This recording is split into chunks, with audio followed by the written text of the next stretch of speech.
Hello everyone, welcome to my YouTube channel. So in this video we will discuss how we can access element from the list. Like string.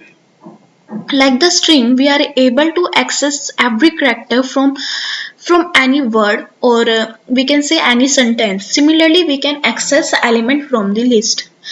तो string हमारा जो है order collection था because हम उस पर indexing कर पा रहे थे. सिमिलरली लिस्ट जो है हमारा ऑर्डर कलेक्शन ऑफ आइटम है because we can also do indexing on list. Okay, so list are order collection of item and you can access list elements by their index and they maintain the order in which items were added. Okay, जैसे हम string में indexing करके element को access कर पा रहे थे, वैसे ही लिस्ट में हम एलिमेंट को एक्सेस कर सकते हैं by doing indexing on them. And हमें पता है कि इंडेक्सिंग हमेशा 0 से शुरू होती है. लाइक अगर मेरे वेरिएबल की लेंथ n है तो जो मेरी इंडेक्सिंग है वो कहाँ तक जाएगी, n-1 तक जाएगी. तो आप इसको इससे रिमेम्बर कर सकते हैं. अगर मेरे इसकी लेंथ, अगर मेरे वेरिएबल की लेंथ क्या है, n है, तो इंडेक्सिंग क्या होगी, इंडेक्सिंग हमारी क्या होगी, इंडेक्सिंग हमारी हमेशा n-1 होगी. इंडेक्सिंग हमेशा हमारी क्या होगी, n-1. ओके, तो let's see how we can do indexing on list. तो मैं पहले प्रिंट करवा लेती हूँ अपना वेरिएबल जो हमने ऊपर लिया था, that is multiple list. Okay, तो मैंने ये लिस्ट ले ली है, ठीक है, जिसमें मैंने इंटीजर को स्ट्रिंग, करैक्टर, फ्लोट, हर टाइप की वैल्यू स्टोर करवा रखी है. तो अब मुझे पता है कि मेरी इंडेक्सिंग किससे शुरू होती है, 0 से शुरू होती है. तो 23 की इंडेक्सिंग क्या होगी, 0 होगी. याक की क्या होगी, 1. 45.8 की क्या होगी, 2 होगी. तो अब मैं third element of list access करवाना चाहती हूँ. तो थर्ड एलिमेंट क्या है, 45.8 है. तो मतलब मुझे इंडेक्सिंग कितनी करनी होगी, n-1. n की वैल्यू मेरी क्या है, 3 है. तो इंडेक्सिंग मेरी क्या होगी, 3-1, that is 2.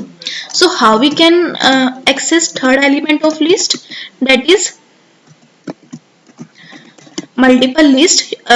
How we do indexing in square brackets, then I will write 2. Okay, तो मेरा यहाँ पे क्या डिस्प्ले हो गया, third element of list that is 45.8. Okay, मैं अपने लिस्ट पे नेगेटिव इंडेक्सिंग भी कर सकती हूँ, ठीक है. जैसे हम स्ट्रिंग में नेगेटिव इंडेक्सिंग की थी, similarly we can do negative indexing on list. Negative indexing किससे शुरू होती है, -1 से शुरू होती है. तो मैं माइनस लास्ट एलिमेंट एक्सेस करवाना चाहती हूँ, -1. तो देखते हैं क्या प्रिंट होता है. Sorry, I write equals to. तो मेरा क्या एक्सेस हो जाएगा, यहाँ पे एस करैक्टर एक्सेस हो जाएगा. सिमिलरली अगर मैं इंडेक्सिंग करती हूँ, मुझे चाहिए लास्ट से फोर्थ एलिमेंट चाहिए. तो लास्ट से फोर्थ एलिमेंट क्या होगा, -4. पर अगर मैं स्टार्टिंग से फोर्थ एलिमेंट लूंगी ना, तो इंडेक्सिंग मेरी क्या होगी, 3 होगी. बट बिकॉज मैं लास्ट से एक्सेस करवा रही हूँ, तो लास्ट से जब भी मैं एक्सेस करवाती हूँ तो मेरी इंडेक्सिंग कहाँ से शुरू होती है, -1 से शुरू होती है. तो मेरी जो n की वैल्यू क्या रहेगी, वो सेम रहेगी जब मैं लास्ट से एक्सेस करवा रही हूँ. पर जब मैं स्टार्टिंग से एक्सेस करवा रही हूँ तो मेरी इंडेक्सिंग की वैल्यू क्या हो जाएगी, n-1 हो जाएगी. तो मैं fourth element from last access करवा रही हूँ, आई विल राइट -4. तो यहाँ पे क्या प्रिंट हो जाएगा, 45.8, क्योंकि s की इंडेक्सिंग क्या होगी, -1 देन -2 होगी 78 की, मोबाइल की -3 और फ्लोट वैल्यू की क्या होगी, -4 होगी. ओके, सो अब एक एग्जाम्पल देखते हैं, एक और एग्जाम्पल देखते हैं.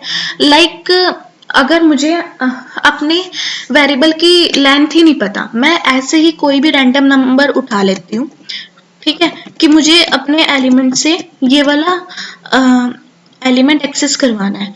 लाइक मैंने 8 ले लिया, ठीक है।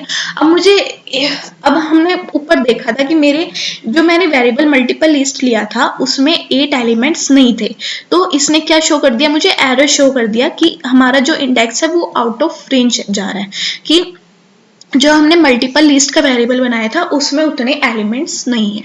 सो हमेशा ये याद रखना कि जब भी हम इंडेक्सिंग कर रहे हैं तो पहले उसकी लेंथ हम प्रिंट करवा ले, ताकि हमें पता लग जाए कि हम इंडेक्सिंग कहाँ तक कर सकते हैं। तो आई होप आपको इंडेक्सिंग इन लिस्ट अच्छे से समझ आ गया होगा। So if you like my videos, please like and share my YouTube channel. Thank you.